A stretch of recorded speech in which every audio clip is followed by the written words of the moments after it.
magkaiba. Kasi noon, mas mahirap ang nagsisimula noon. Mahirap.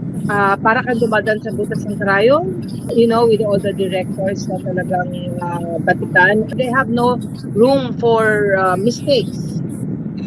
So you have to be ready all the time.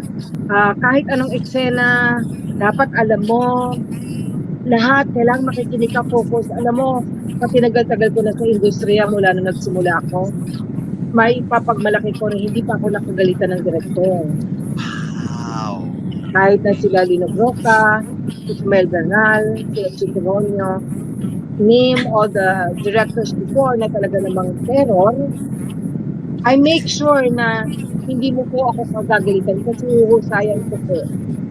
Dumarating ako sa trabaho na prepared, ready.